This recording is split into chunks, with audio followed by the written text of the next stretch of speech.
এক ভাইয়ের একটা প্রশ্ন পেয়ে অবাক হয়েছি।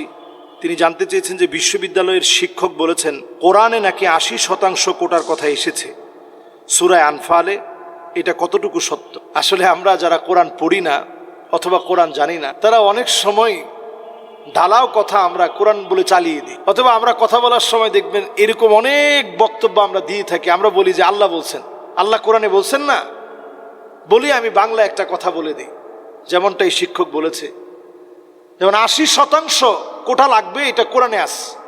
নাউযুবিল্লাহি মিন যালিক।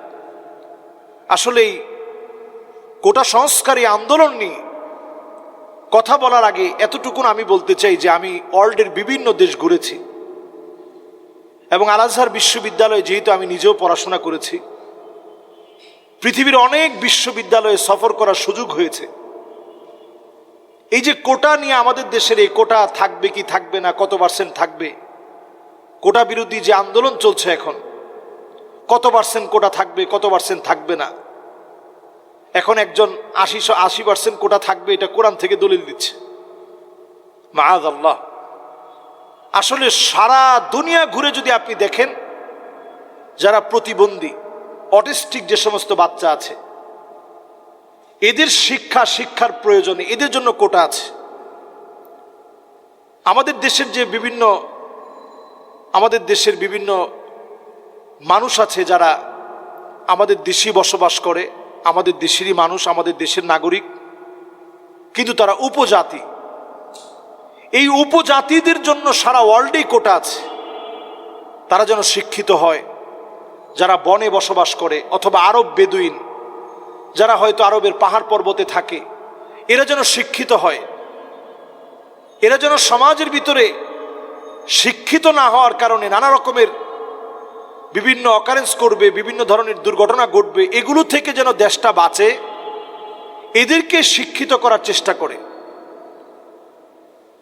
আমাদের হিজড়া যারা আছে, এদের জন্য ওয়ার্ল্ডের বিভিন্ন জায়গায় এদের জন্য কোটা আছে।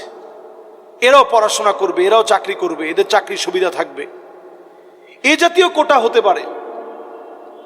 কিন্তু কোটা আন্দোলনের নাম করে আপনি যদি সকল জায়গায় আপনি কোটা অধিকারের নাম করে, মানুষকে অধিকার দেওয়ার নাম করে মানুষকে যদি আপনি ক্ষতির দিকে ফেলে দেন, যেখানে একটা ছেলে 200 সিরিয়ালের ভিতরে থেকে ভালো একটা সাবজেক্ট পাবে না, তাহলে তো আপনি জুলম করলেন। সে ভর্তি পরীক্ষায় জুলমের শিকার হলো, চাকরি ক্ষেত্রে গিয়ে জুলমের শিকার হলো, সকল জায়গায় সে বঞ্চিত হলো। তাহলে এই বিষয়টা অবশ্যই আমাদের ভেবে নেওয়া উচিত। আমাদের হাইকোর্টে যেহেতু এই বিষয়টা এখনো পেন্ডিং আছে, বিচারাধীন বিষয়, আমরা বলবো যে এই বিষয়টা আপনারা অবশ্যই ভেবে দেখবেন। মানুষের অধিকার যেন ঠিক থাকে, প্রত্যেকে যেন তাদের অধিকারটুকুন পায়, এটা রাষ্ট্রপক্ষের কাছে মানুষের একটা দাবি। কুল্লুকুম রাইন ওয়া কুল্লুকুম মাসউলুন আন রাইয়াতিহি। প্রত্যেকেই দায়িত্বশীল, দায়িত্বের ব্যাপারে কিন্তু আপনাকে জবাবদিহিতার সম্মুখীন হতে হবে। আর আমরা যখনই এই আন্দোলনগুলোর কারণে ক্ষতিগ্রস্ত মানুষের দিকে যদি একটু তাকাই, আমরা দেখব প্রতিনিয়ত কত অসুস্থ মানুষ কষ্টের মধ্যে এখন আছে, যানবাহনগুলো থেমে আছে, দেশ অর্থনৈতিকভাবে ক্ষতিগ্রস্ত হচ্ছে, আমাদের শিক্ষার্থীরা এখন দেখা যাচ্ছে আঘাতপ্রাপ্ত হচ্ছে। কুমিল্লাতে শিক্ষার্থীদেরকে আঘাত করা হয়েছে, বিভিন্ন জায়গাতে এখন আঘাত করা হচ্ছে। এই যে অবস্থা চলছে, এটা রক্তক্ষয়ী একটা পর্যায়ে যাওয়ার আগেই রাষ্ট্রপক্ষের ব্যাপারে সঠিক সিদ্ধান্ত নেওয়া উচিত। প্রত্যেককে তার মেধা অনুযায়ী মূল্যায়ন করা। ওয়াদউ শাইই গায়রু মাহাল্লিহি, যে যেটা লায়েক না তাকে আপনি সেই জিনিস দিবেন না, যে যেটার যোগ্য না তাকে আপনি সেই জিনিস কেন দিবেন?